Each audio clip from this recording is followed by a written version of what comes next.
2015, an elite DFS Army Commando unit formed to bring high-level DFS strategy to the masses. Today, hated by DFS sharks and lineup sellers alike, they continue their quest to turn dope into DFS pros.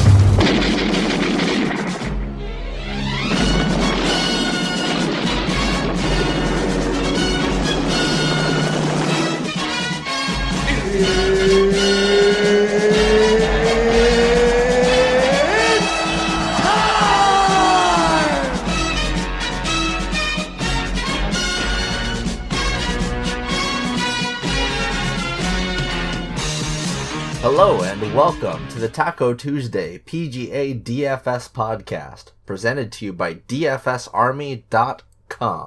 We're finishing off the West Coast swing this week with the Genesis Invitational, formerly the Genesis Open, and I guess before that the Northern Trust Open, and then I think the Nissan Open or something like that back in the day. But this event has taken place at Riviera Country Club for a very long time. It's definitely one of the more iconic courses on tour, and this week it's going to be a much stronger field than we're used to here.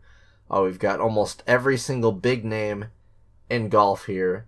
We've got 9 of the top 10 players in the world: Rory, Rahm, Justin Thomas, Tiger Woods, Dustin Johnson. All of the big dogs have shown up this week to give one last final hoorah to the West Coast and California swing of the season before we head on down to Florida for that part of the season, going into the Players. But this new look to the event, it's not going to play much different. There's just going to be about 20 some less golfers. The field's gone down from a field size of 144 to 120 this week with the Invitational layout of the event, and kind of feels almost like a major. You know, this is going to be one of the stronger fields of the year. It really does remind you of like an event like the Memorial, or one of those events where it's a super strong field and you've got some really good guys that are a lot cheaper than they would be, and it's hard to not like a lot of the plays up here because they all seem like a good value, because everyone's a little bit cheaper than they usually would be. But after a week like last week with the really weak field at Pebble Beach, and just really not having that much of a condensed good field since all the way back in, I guess, the Tournament of Champions, or WGC China, really. The Zozo kind of felt like this in Japan during the swing season, but instead of having all the Asian guys at the bottom, I mean, the field rounds out pretty nicely. It's just very strong, kind of top to bottom. I mean, you've got a lot of guys at the bottom that just kind of got a win over the last year and haven't been really good since, but still, definitely by far the strongest field that we've been to so far this year. Looking forward to getting into this tournament here. Got a little bit of sore throat myself, so I'm going to make this a little bit shorter of a podcast than you're usually used to. So just going to be a little bit quick with it. We got that going around. Something about some Mexican beer, Corona. I don't know. Whatever it is, I got it for sure. But anyway, for seriously here, looking at the course at Riviera Country Club in, I think it's LA. What is the actual name of it? It's like Pacific Palisades, California. But we're basically in LA here for Riviera. It's a 7,300 yard par 71 course, so a bit long for a par 71. That's almost the yardage of like a par 72, and it has historically, been a course where your longer bombers have had a lot of success. Bubba Watson has won 3 out of his last 5 times here. Dustin Johnson has won here, and he has a really good history here. We do see a lot of the longer hitters. J.B. Holmes just won this last year, so that's something we have noticed with this course in the past. It's one of the hardest courses on tour when it comes to greens regulation percentage. Tour average is 66% for an event. This event, they hit about 58% of the greens on average, so that has a lot to do with these smaller green sizes. Of course, last week at the Pebble Beach Pro-Am, there were, those are the smallest courses on the PGA Tour, but this is right there with them. I think, this is towards the bottom 5. As far as green sizes go, it's about 5,000 square feet on average, which is pretty darn small. It's easy to miss these greens. Scrambling, strokes gained around the green is going to matter a little bit more than usual, I think. Those are the kind of stats we're looking for. They're actually, it's a harder course. It plays over par, so definitely one of the more difficult courses that you'll play on the year. But there are a lot of eagles to be had here, compared to some of the other courses, some of the other hard courses out there, and that's with only 2 par 5s on the course. They're very easy par 5s to hit, and I do believe there's a drivable par 4 in there as well. But yeah, if you can somehow hit these really small greens, you're going to be in a pretty good shape. You're looking at those good POA putters, of course. Not a lot of balls hit the fairway here historically, and we don't take a lot of strokes from the fairway. This is one of the lowest courses as far as strokes from the fairway are concerned. So they're gonna be hitting a lot of strokes out of the rough. So that's something I might look for, is guys who are okay hitting approach shots out of the rough. And as far as the approach shots go, most of them are taken between the 150 to 200 yard range there. So we're going to see a lot of basically a lot of pars, not very many birdies really. Is one of the harder courses, again, like I had said. Plays just about a quarter stroke over par on average. These POA Nua greens are very small, but also very fast. These are one of the faster greens on tour, with a stimp of about 12.5 to 13 on average. It's pretty slick. Just about one short of what you get at like a U.S. Open with lightning fast greens. So putting on fast greens might be something to look at, but definitely POA Nua putting as well. And for the field rank splits that I have on the research station this week, which you can get access to at dfsarmy.com, of course. Use promo code TACO to get you that lifetime 20% off discount. And you can look at the research station, which I am referencing throughout this pod here. Available, of course, at dfsarmy.com. So the field rank splits that I have this week, and if you don't know what field rank is, it's a 0 to 100% rating. If you finish dead last, that's a 0% field rank. If you win, it's 100%. Helps look at all the different events with all the different number of golfers in there, and kind of standardize how people do there. So looking at field rank at hard courses and on West Coast courses over the last few years, and those are the key splits I have up there for this week, and a lot of really interesting names that come up in those. But I guess before I get too far into this podcast here, it's going to be important to let you guys know that at dfsarmy.com, again, sign up with promo code TACO to get your lifetime 20% off. We cover all the daily fantasy sports. We had a really good kickoff to the XFL season last weekend. Did extremely well. If you followed the notes, even, just really basically like I did, I just raw-tailed it, tripled my money very easily. It's a very good week. I've got a lot in plan for that, for anyone looking to get into some football content after the NFL season has ended. And of course, get the Daytona 500 this upcoming weekend. Super stoked about that. We've historically done amazing at Daytona in the past. We're looking for another good 500 here. We had a lot of huge winners last year. Looking to keep that going to this year. Definitely one of the best sites out there when it comes to DFS NASCAR content, and even the Xfinity and truck stuff. We're all over that. Have really good stuff coming out for you guys there. So dfsarmy.com, we cover all things NBA, baseball, NFL, you name it. We cover it all in one cheap package. It's a really great deal, an awesome Slack. You can come in there and ask me some questions about this slate. I would love to talk to you about that, since I can't do the longer pod this week, but definitely hit me up with any questions you have on the Slack. I'll be free to answer them. But yeah, DFSArmy.com, promo code TACO. Get that out of the way.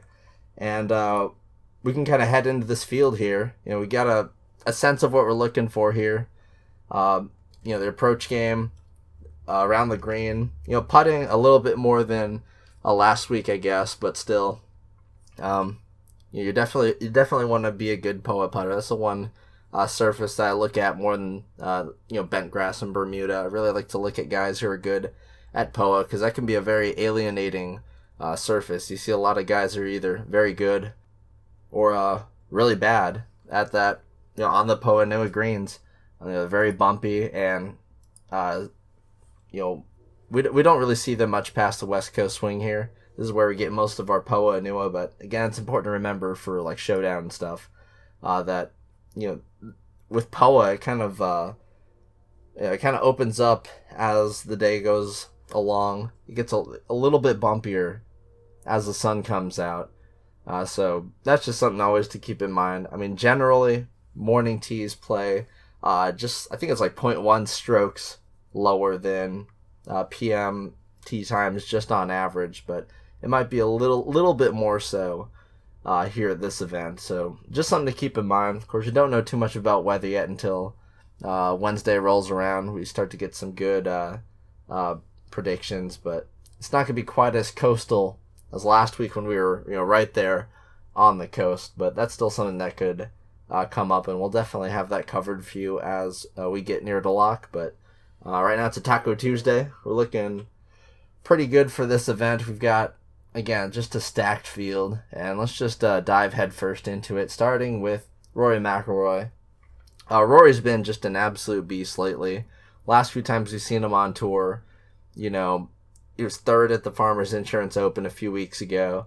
The last really, really strong fields that we've seen Rory at were WGC China, which he won, and the Tour Championship, which he won. He's been doing a lot of winning lately. That's just kind of what Rory does. He's a favorite in this field. Now, with someone around 5-1, 6-1 sort of odds, we usually want to see those guys at around 12K, but this week he's at $11,600, but with all the other plays in this range, with all the other studs coming in the fold, I don't think he's going to be nearly as popular as if he were, at like the Farmers, where he was one of like 3 or 4 studs. With it being like 8 or 9 studs in this field, the ownership's going to get a little bit spread out up top, and you can really make a lot of the cases for a lot of these guys up here. So Rory, of course, is going to be a great play. He's never finished worse than 20th here. Him and Rahm, again, very similar numbers, but they finish in the top 10% of fields. He does that 79% of the time, which is just ridiculous. You finish in the top 10% of fields, you're almost guaranteed to make pretty darn good value there, and it does that almost all the time. So if you can possibly pay up for him, definitely go for some Rory. Of course, and you could definitely make it work because there are a lot of really good plays that are cheap. It's just, it's about picking which guys you're going to spend all this money on. Of course, it's easier to get to him on FanDuel, but still, with how he scores, he gains 51.8 DraftKings points to the field on average. Gains 6.6 birdies to the field on average. I mean, it's just really hard to avoid taking Rory McIlroy on DraftKings. He's so good at scoring, and he's one of those showdown plays that's like, he's going to be chalk, but that's kind of good chalk to eat. Him and Rahm, just their scoring upside is so high. I really like that. Speaking of Rahm, so he's next on the board.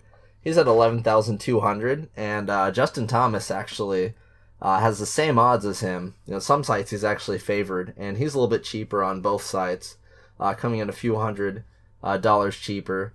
Now, Thomas, of course, has had 3 wins recently. Of course, a win at the CJ Cup and the win at the Century Tournament of Champions. He's really, really, really good at no-cut events, and I think he's going to be popular. He's finished top 10 here the last 2 years. And, with JT, I understand it. He's someone that I play a ton. His stroke scanned approach numbers are they're always off the charts, and he's consistently really good with them. gaining usually over a stroke per round on average. So I can definitely see the case with Justin Thomas, coming in with some good form. But the case for Rahm is simple this week, I think.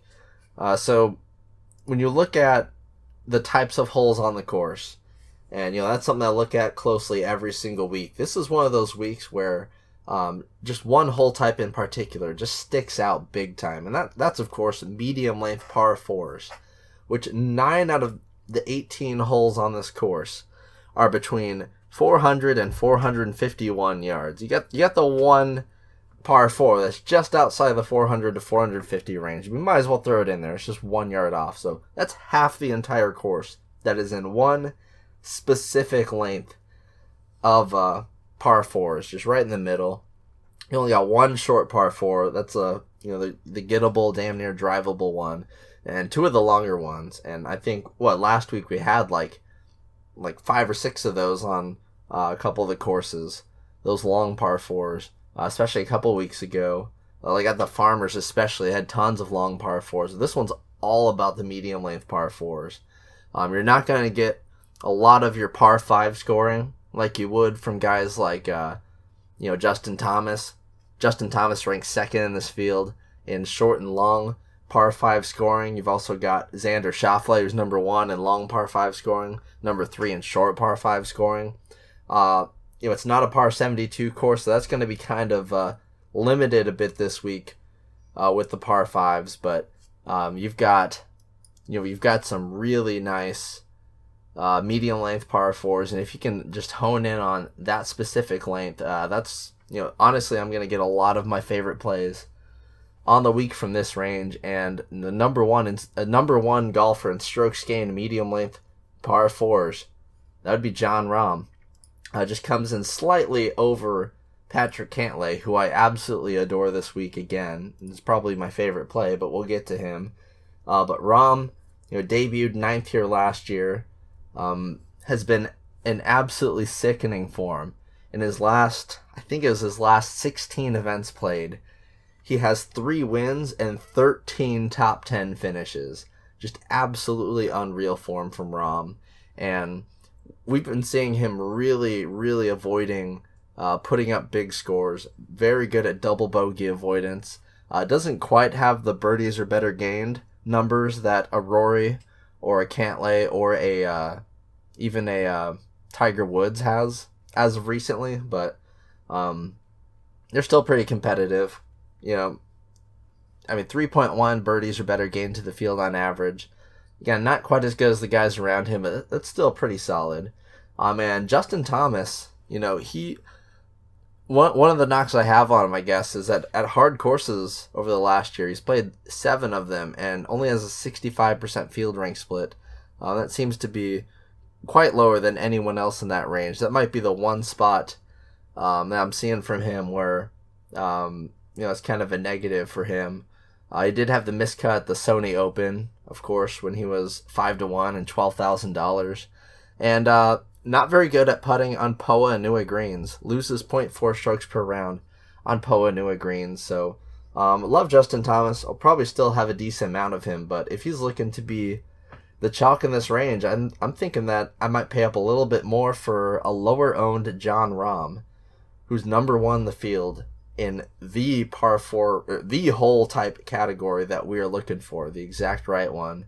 So I think that's what I'm going to do up top. Of course, if I can afford Rory, I'm going to go for it, but Rahm, definitely looking like a solid play.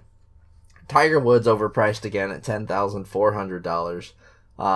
Not much to say about him. He's been really good when he has played, but he plays pretty sparingly. Did well at the Farmers, but that's arguably one of his best courses historically. Won his event at the Zozo in Japan. Missed the cut here in 2018, but finished top 15 last year. And this is an event that he usually skips. He had skipped it for like a decade straight. But yeah, anytime we've seen him tee it up on the West Coast so far, he's been really good. And that's something I forgot to point out about Jon Rahm as well. Going back to Rahm real quick, he has 7 events played over the last 2 years on the West Coast, and he has an average 96% field rank in those 7 events. Just absolutely insane. So he's finishing in like the top 5% of fields every single time. That's like a top 7, top 8 almost every single time. It is insane how high his upside is. So again, another reason I like Rahm this week. With Tiger, I usually have the same take on him about every week. Been really impressed by the birdies and stuff he's been getting. So it makes him a strong showdown and GPP sort of play. I think he matches up for this course decently. Of course, it hasn't been one that he's been, sort of like Pebble Beach. He skips it a lot, but he's overpriced. But if you don't mind getting there, he's much easier to afford on FanDuel, where he's cheaper than guys like Dustin Johnson, and right there with like Brooks Koepka. But on DraftKings, it's hard to pay for someone that's obviously overpriced. Like Dustin Johnson is favored over Tiger pretty significantly, and that's with the Tiger bump in odds that he gets. Like he's 15-1 right now, so he's probably really like 20-1. He just has the name value bump, but I mean, he's won a couple times now, and really 3 times over the last year he's won, including the Masters. So can't really count Tiger out. He's someone that I always have to have at least a little exposure to. So Dustin Johnson, now he's an interesting play. $10,000. He has seriously good history here, just like last week. And this is going to be a kind of a trend. This is something you see with the West Coast swing. You see, not only you see guys doing well at courses year after year after year, you see guys that are good at like all of these different West Coast courses year after year after year. Guys like Charles Howell, guys like J.B. Holmes and Bubba Watson recently. Jason Day, another one. We've seen just over the last few weeks, guys that were playing badly, like Phil Mickelson last week, and they just get these courses that they're just really good at, and all of a sudden they're just really good, and that's something we could see from DJ this week. Of course, last week at Pebble, he had very, very similar course history with some wins, tons of top 5s. Just looking at DJ's last 6, he missed the cut in 2013 after finishing T4 in 2012, but if you look at his last 6, runner-up, 4th, win in 2017, 16th, and then 9th last year. Pretty dang solid. He was looking like he was going to have another top 10 last week until his final round, where he went like 6 over par on Sunday. It was not very good. Of course, it's the Pro-Ams, kind of whatever, but still very disappointing from him. And he ranks 53rd in the field in projected fantasy points per round at this course. And a lot of it is his medium par 4 scoring is not really that great. He's 45th in the field. He's number 1 in the field by a good amount on long par 4 scoring, but there just aren't as many of those to take advantage of this week, along with the long par 3s. Most of the par 3s in this course are actually of the shorter variety. So that's kind of interesting to see with Dustin Johnson. I'm going to lead towards fade for him. I think people will take him because of the course history, because he's favored over Tiger, who's more expensive than him.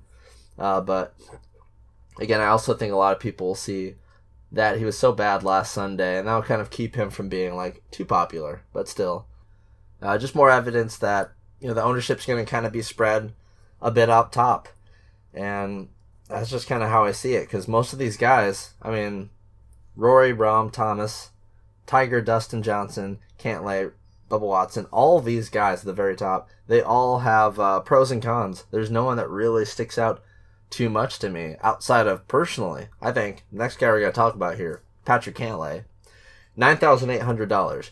My God.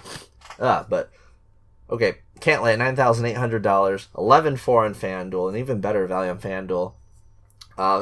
Top 15 finishes here the last 2 years since coming back from the injury hiatus. I think he'll be a little bit popular, but man, Cantlay just keeps on hitting constantly, always finishing the top 10% of fields. Now, what's that? I think he's been the top 30% of fields for what is that? 14 straight events. It's just unreal stuff from him. His numbers are up there with Rahm and McIlroy, if you can even believe it. It's crazy to see how good this guy's gotten. But over the last year, his field rank 90 or 85%. only person that's higher is Rory McIlroy at 89%, but that's just because he's unreal. But on hard courses, he's number one in the field. He's played 8 events at hard courses with a 91% field rank split. Compare that to 81% with Rory McIlroy.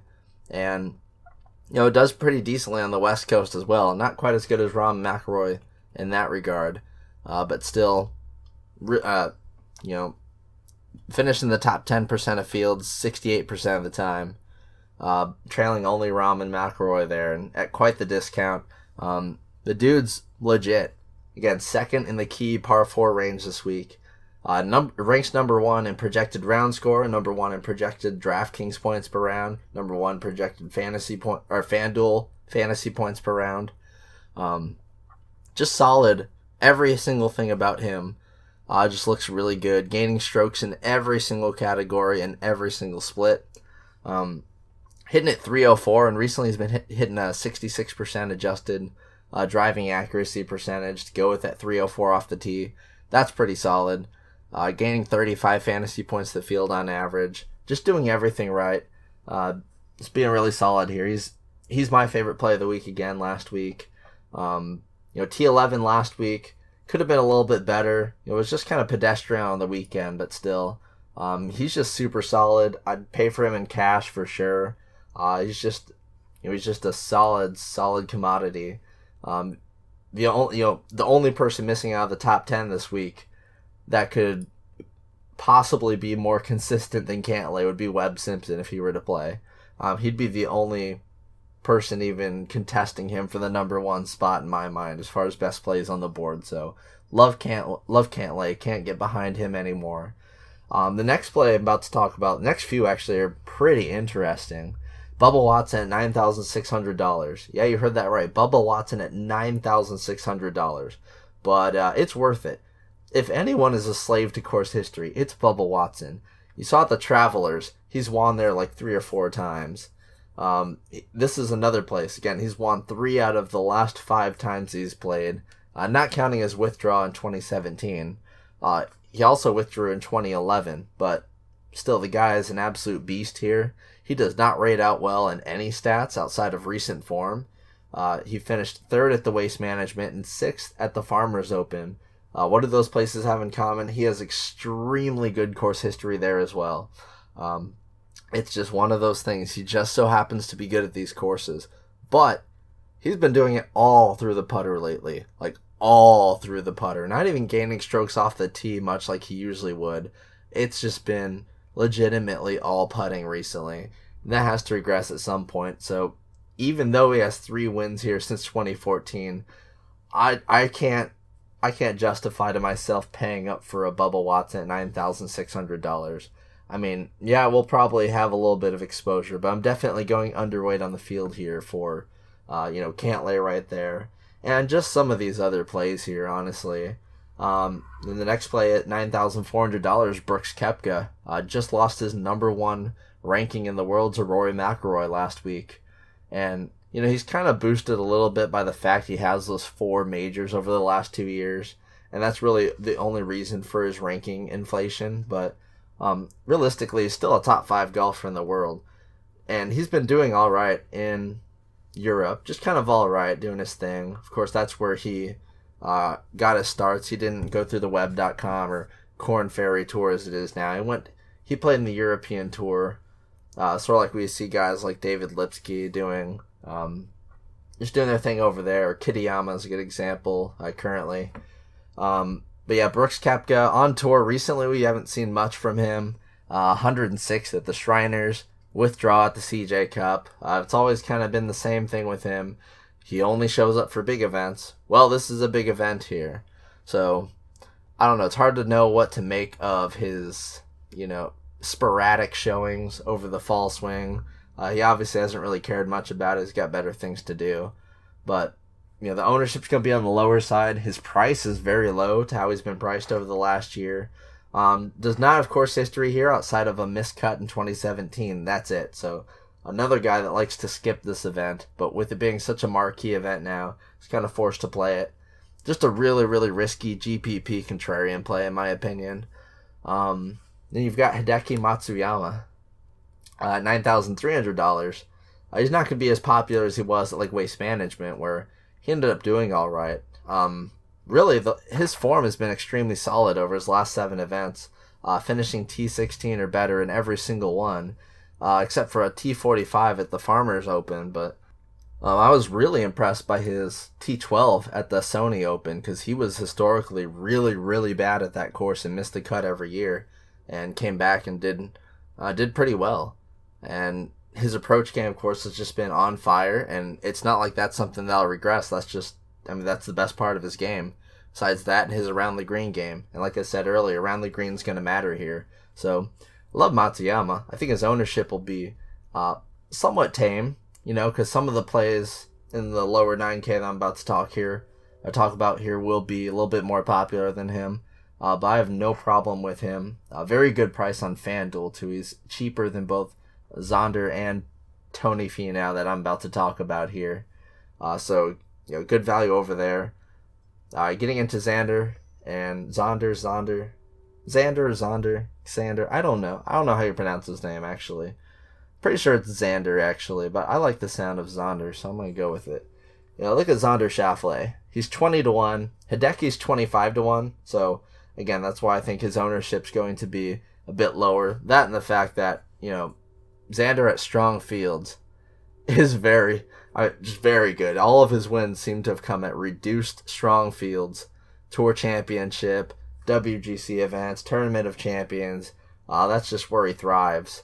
Had the disappointing miscut at the Farmers Insurance Open, but that's a place where he just sucks at every single year, I guess. So, but other than that, had runner-up finishes at Century, coming right behind JT in that one. And then coming in right behind Rory McIlroy in China at the WGC event. Just thrives in strong fields, and this is definitely going to be a strong field and good for GPP scoring usually. Gets the greens and regs pretty often, and I was good at avoiding the double bogeys.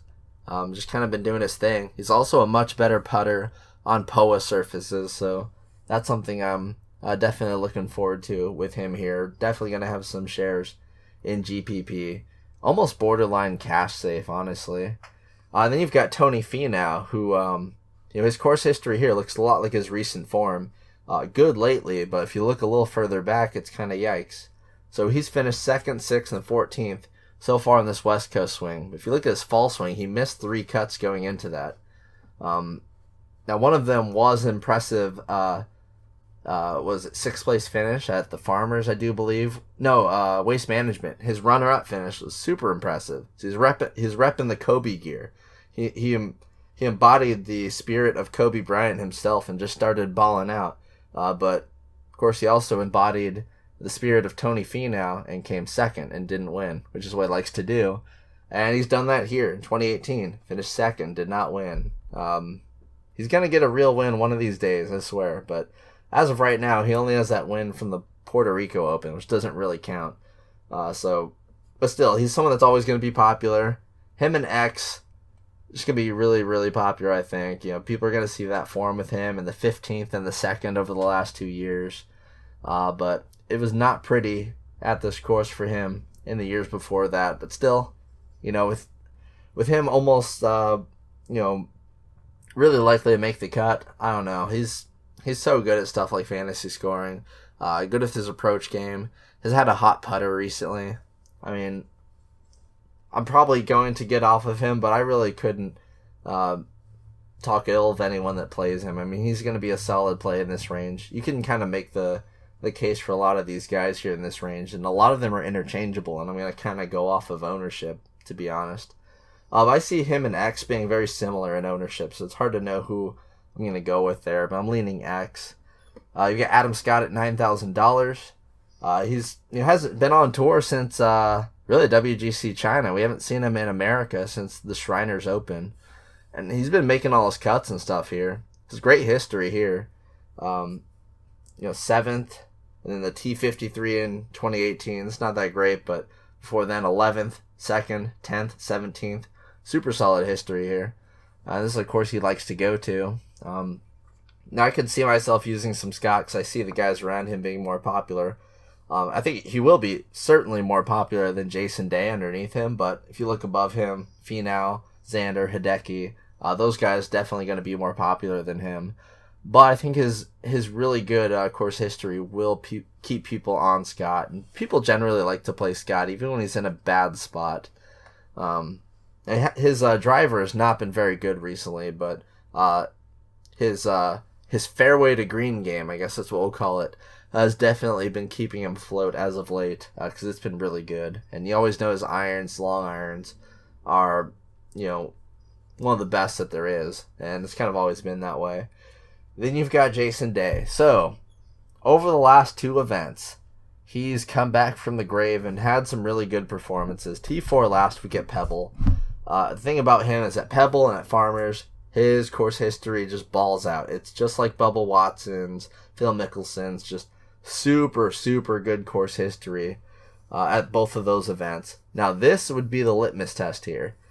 This is when we're gonna see. Okay, is it just the West Coast, the POA, making him play all really well here, or is it just he's figured something out? And another thing is is he just doing well at courses he's been good at, and is he about to just fall on his face now that he's going to a course that he's very bad at? How bad is he? Well, he has only played this event 4 times, only once in the last 7 years. But of all the 4 times he's played this event, he's never finished better than T62. It's a really, really bad course history for him. So we'll see if his form can hold up at a course he's so egregiously bad at. Leishman is going to be another sort of test here, coming off the win at the Farmers Open. We haven't seen him since. Finished, has 2 top 5 finishes here in the last 5 years, but every other finish outside of that, a miscut. So really up and down stuff from him. It's always interesting to see how guys perform after a win. One of the most notable examples I give is Hudson Swafford. A few years ago, he had the longest made cut streak in the last decade or so, making over 30 straight cuts. I think him and Stenson were both doing that at the same time, and he culminated his super long made cut streak with a win. Once he got that win, he missed the next 3 cuts in a row and has not been good since. I don't know what it is. You just get a sudden influx of money, and what do you know? Of course, Leishman is no stranger to winning, so it's not like a scrub guy getting a win, but we haven't seen him win a lot. We've seen him come, I guess he's won things like the CJ Cup and stuff, but, the Farmers win, that was a nice big marquee win for him. I think he actually had a pretty good win last year, if I'm not mistaken. That must have been the year before. But, yeah, we've seen him come, runner-up in majors and stuff, but that was a pretty darn good win for him at the Farmers. Be interesting to see if he can just go right back into form, because he was in very inconsistent form going in. He's actually one of the most inconsistent golfers as far as week-to-week field rank splits and standard deviation. You can see that under the consistency column under field rank splits. He has one of the lowest consistency numbers, so just screams GPP to me, which is funny because historically Leishman has always been one of my cash staples, but definitely not right now, and I don't think he rates out for this course very well. You've got Patrick Reed, who I think is also top 3 or top 4 in that medium-length par 4 scoring range. His ownership's been kept very low, even though his form has been extremely good. Outside of a missed cut at the weather clusterfuck that was the Sony Open, other than that, it's been tons of top 10 finishes for him. 84% field rank over his last 10 events. Really solid numbers, honestly, from him, compared to Leishman, who also played 10 events in that span with a 59% field rank split. Or Jason Day, who played 9 events in that span with a 53% field rank split. And if you want some laughs, Phil Mickelson in that range has played 11 events, 43% field rank split. So it goes to show you the difference there. Reed has been low-key, really good over the last few months, honestly going back to the playoffs, but he has almost no history here. 90th and a T59 back in 2017. That's it. So don't really know much about him at this course here, but theoretically this works out really good for him. And in 4 events played on the West Coast over the last 2 years, he has an 89% field rank split on average. So that's pretty good, honestly. Now, $8,500. This is when you start to really notice the pricing. Justin Rose. That is super low. A year ago, he would be 10,000 plus in this field for sure. But, I mean, he's barely played. He missed the cut last time at the Farmers Open. Again, not really going to know what to make out of him. Only hitting 56% of his greens in the limited amount of data we have from him recently. But, just a lot of rust. And honestly, not very good at the medium par 4 scoring range this week. I'm going to let his price kind of bait other people into playing him, but I'm not playing him much this week. This whole kind of range here is a lot of fades for me. You got Jordan Spieth, who had a top 10 finish last week. It's kind of interesting to me, I guess. At $8,400, I think he's overpriced still, don't get me wrong. But the last round we saw from him, the last shot link measured round at Pebble Beach, he gained over 4 strokes approach. Now, if he can keep that up, I'm very interested. I think I'll save him for Showdown because he's such a round 2 Showdown god. If he has another good approach round 1, I'm just going to hammer him round 2, like I usually do anyway, and then just get off him for when he falters on the weekend. But I don't know, last Sunday, he made a charge. I mean, probably because he was barely made the cut and all that, but he really did make a charge on Sunday, basically the polar opposite of Dustin Johnson. Then you've got Phil Mickelson. Now, the last few events he's played at have been at places he has insanely good history at, millions of wins. American Express where he missed the cut, Farmers missed the cut, but Pebble he finished 3rd. Pebble he's so good at. He had the 3 top 2 finishes going into Pebble last week, and of course he did it again. Just a course he can't not be good at. But this course, he has some wins. He won back-to-back, I think, in 08 and 09. Runner-up in 2012, 6 in 2018. But other than that, kind of pedestrian finishes, despite, just really solid history. Still crazy overpriced for me. Like I said, his last 11 events, 43% field rank split. Making only half his cuts over the last year. Just not someone I'm too interested in. Answer, who's been super hot and continued that top 10 kind of streak he's been going on in Europe. Had another top 10 there. Interested in him, even though he's got kind of an inflated price here. A guy that I'm on for sure that's in my core. A couple of guys. Got a couple of Asians I'm really into here. Colin Morikawa, $8,100. Still never missed a cut. Insane approach game. Very good the medium length par 4s. He's going to be a core play for me, but he'll also be popular. And then at $8,000 even, which mind you is under the average price, you got the man, the legend himself, Sungjae Im. This is how much of a grinder he is. Of everyone I've talked about so far, Abraham Ancer and Hideki Matsuyama are the 2 tied for the most events played over the last year, 28 events. In the same span, Sungjae Im has played 37. He is a grinder. He grinds constantly. Now, he grinded his way to a missed cut here last year in his debut, which Morikawa has never played this event, but still, he's made a bajillion cuts in a row at this point. At such a cheap price, I really do like him for cash games this week, even though he missed the cut here last year. I don't really care. He's always making the cut now. That's just been his thing. He has struggled a bit at hard courses, so again, I'm going to look more to Morikawa than Im. But Im, his price, I think, is still making him a cash game team. And I considered him really hard over Paul Casey. Casey, of course, has no miscuts here. The runner-up in 2015, T25 last year. Generally does good here.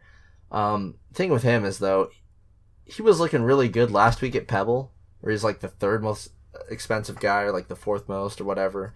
And even rates out well here. 4th in the entire field in projected fantasy points per round. Very, very good in the medium par 4 scoring range, which I'm looking at. Great ball striking. Just his putting was so ridiculously awful last week. He shot like an 81 on Sunday. It was miserable. It was like 9 over par. It was god-awful. Face planted into his T64 finish. I don't know what to say. It's like Dustin Johnson, but even worse. He lost 3 strokes to Dustin Johnson on Sunday. Yeah.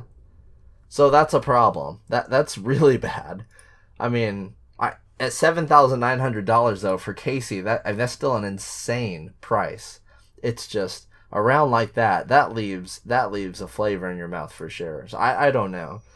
Might even look to Bryson DeChambeau at the same price, but that might be just me being crazy here. He did finish 15th last year, but I don't know. I rarely consider DeChambeau anymore, but especially with how many strokes he loses approach. But man, I don't know. At least he's got a lot of GPP upside. Casey, I don't know. I miss when he was a cash game play. He's just been kind of inconsistent lately. But man, that round is bad. A guy that I'm really going to be looking to a lot. I looked to him last week, and it was all right, but this is a very, very good course for him. He comes here every single year. Matt Kuchar at $7,800, reminding me of the Masters. In West Coast events over the last 2 years, he's played 6 of them, 87% average field rank split. That is very good. 76% on hard courses. Solid to all these things. Just good at what you need to be good at here, and just has a nose for top tens. He really does. So I like him at well under average salary. Also like Sergio Garcia at $7,800. I assume he'll be low owned. Has not been good in America. We haven't even seen him in America since like the playoffs, but I believe he has a few top 5 finishes here since 2012. I believe in Sergio, honestly. I think he's gonna be a great GPP contrarian play. And then a play I can't get my mind around. This is just a straight up trend guy, JB Holmes. So JB Holmes, over the last year, he's made 48% of his cuts. Just horrible. Didn't do anything in the fall swings. Withdrew from the CJ Cup. Finished almost dead last at the Century Tournament of Champions. That's it. But then to start this season, starting at the Farmers Open, into the Waste Management Open, into Pebble Beach, 16th, 16th, and 14th.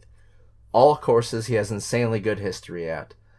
Heading into this course, where he also has insane history at, and is the defending champion, at $7,700. If this was just any course, I mean, this is a guy with a 45% field rank split over the last year. Very, very bad. 47% at hard courses. Very bad.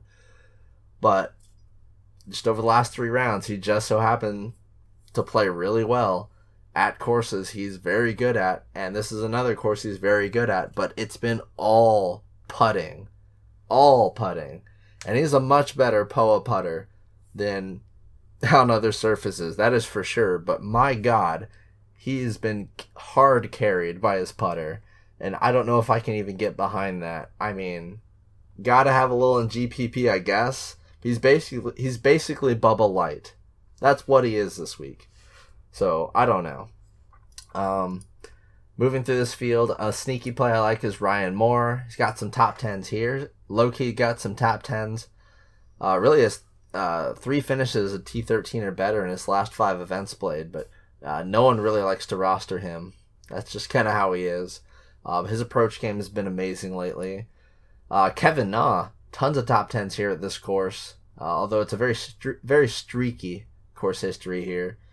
And he's been just kind of all over the place, withdrawing, winning tournaments, just all over. It's good for GPP. I don't mind that, but double bogeys a lot. I mean, everything about him just screams GPP. But I do like what I've seen from his approach game recently in the rounds that we've checked, and just a cheap price.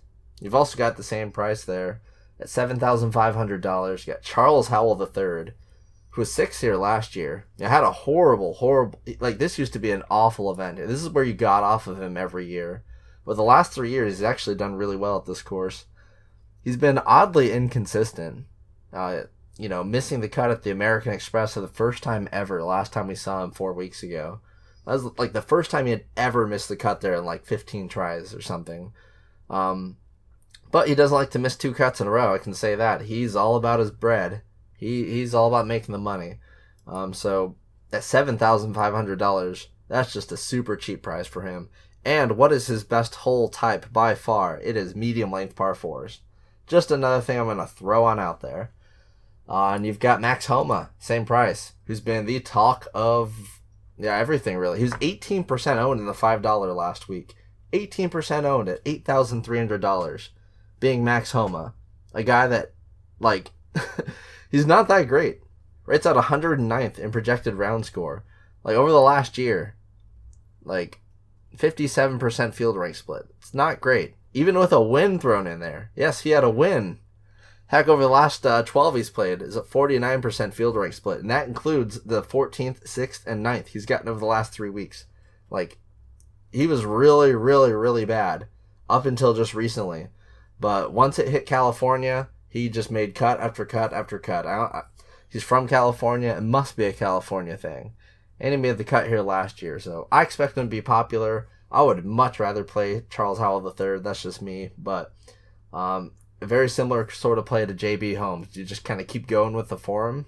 I don't know.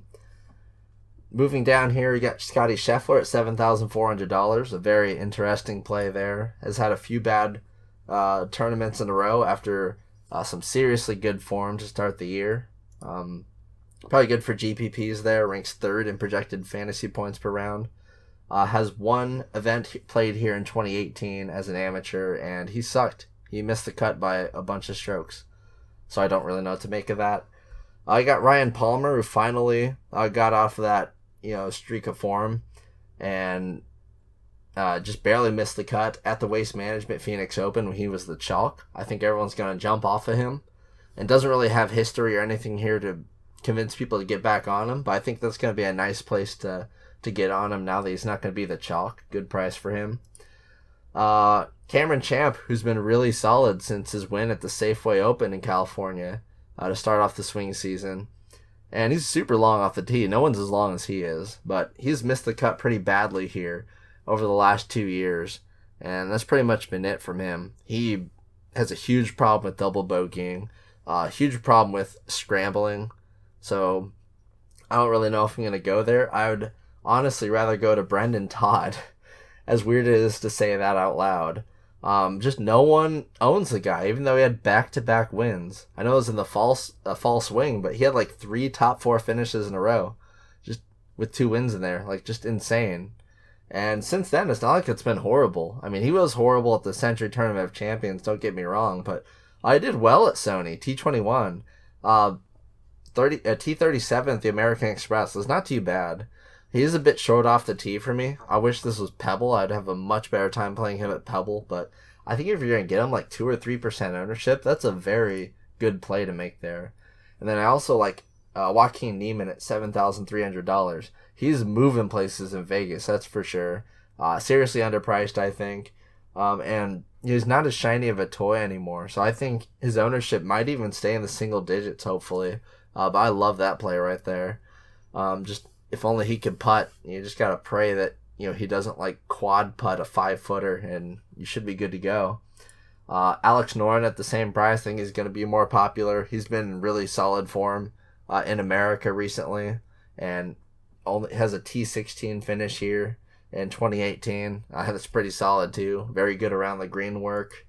Then you got last week's winner, a guy that we were all over and was only 4% owned in tournaments. Had him as, I think it was number 4 overall in value on the Domination Station, and he was written up as one of our best value plays on the cheat sheet. That's Nick Taylor, wire-to-wire winner last week.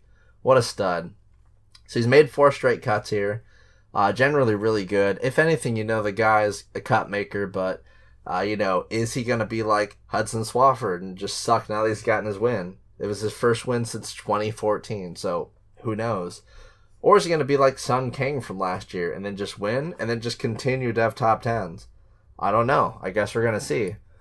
And at $7,200, I guess that's the Canadian quarantine, because they also got Adam Hadwin there, who was very popular last week but missed the cut, so I'm sure that everyone's going to hop off him. But outside of a missed cut last year, has very good history here, and statistically still rates out extremely well. Of course, we didn't get all the strokes gain data from last week. We only had it on the 2 Pebble rounds, but still, Hadwin, rates out as a good odds value play. Just a better golfer than the guys around him, I think. Not as much as last week, but still a pretty decent play. Nice bounce back kind of play. Generally a very good cut maker.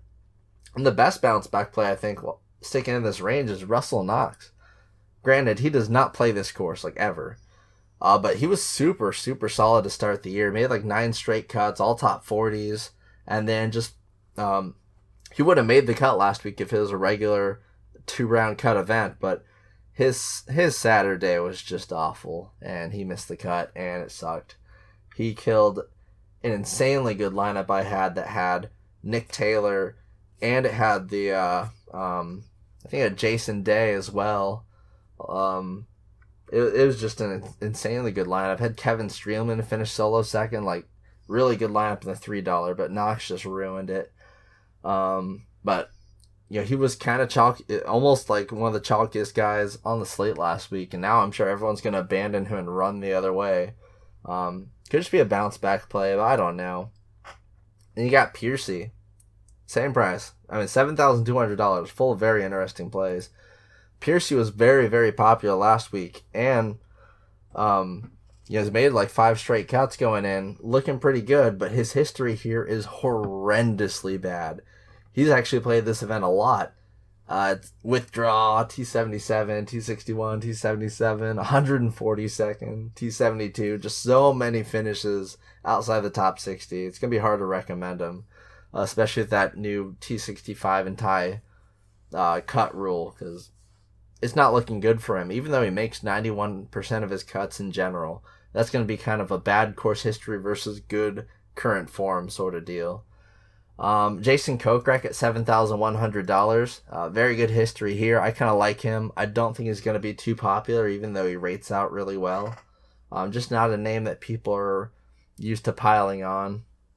At 7K, you got some guys are really liking Corey Connors, who's just been a continual great play for me. He's been perpetually underpriced, just cannot putt.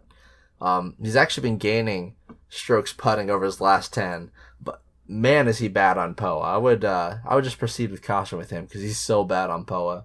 And then Eric Van Rooyen. We have not seen much from Eric Van Rooyen recently, but he's very, very good at medium length par 4s. He rates out 5th in the field and projected round score. He's made every single cut in America over the last year, and we've only seen him. Last time we saw him in America was the U.S. Open, where he made the cut there. But finished 8th at the PGA Championship, 20th at the Canadian Open. So again, very, very sparingly we see him, but even in Europe, he's been really good. He's had a really solid year, making a lot of cuts. I like that play a lot. Like JT Poston at $6,900. Makes a lot of cuts. Right now he's in my cash lineup, honestly. Really, really good here. 17th and 28th in his 2 attempts here. Brian Harman at the same price, also a good play. Has just been making cuts, although he does have a pretty bad history here. Carlos Ortiz, one of the better plays of the week. His history here is 20th, 26th, and 9th. So very good. I had the horrible, almost last place finish at the Farmers Open, but other than that, he's been extremely good. Some top 5 finishes in the swing season, and most recently T25 at the Waste Management Phoenix Open.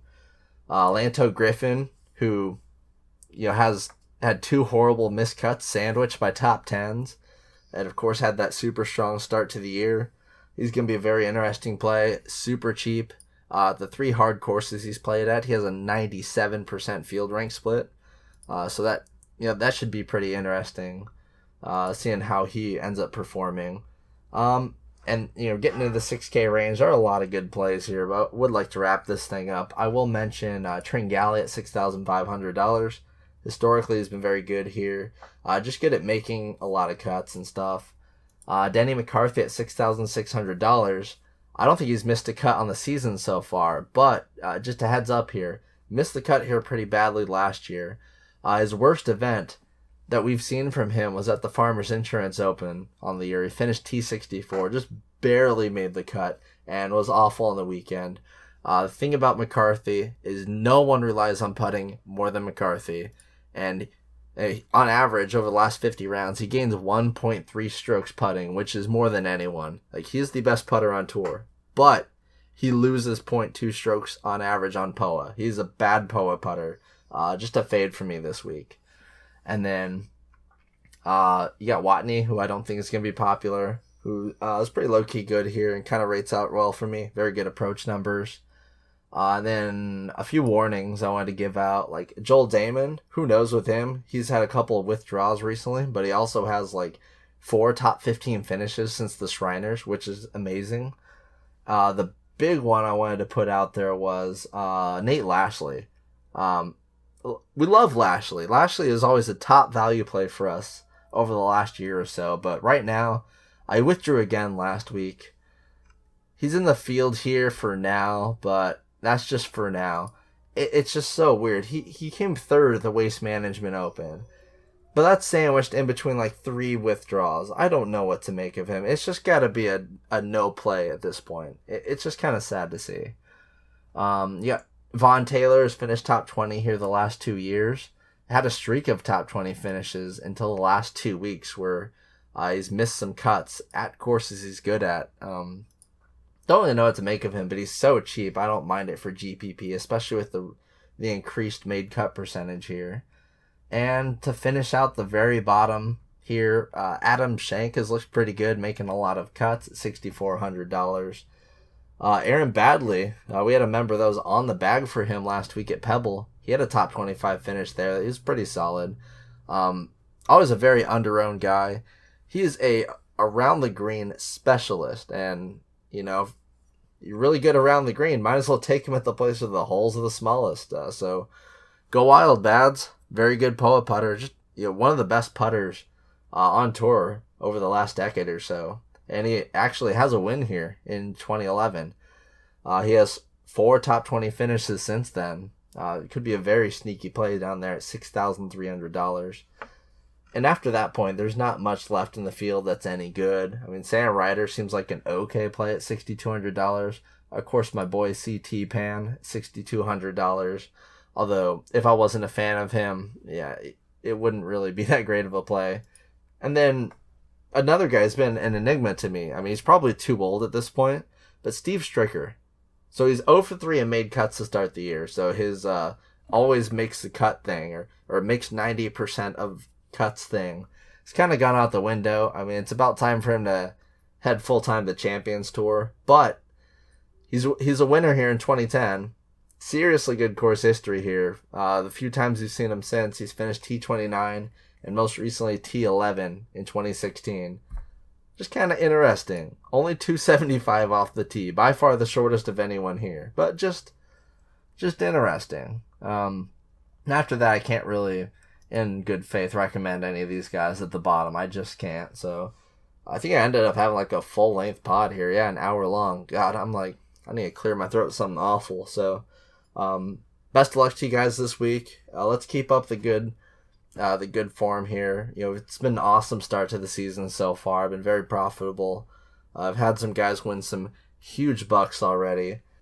And remember, if you want to get in on the action here at dfsarmy.com, check out the research station that I reference constantly throughout this pod. Get the Domination Station lineup optimizer to make up to 300 lineups. Roll them out there for PGA or whatever sport you're into.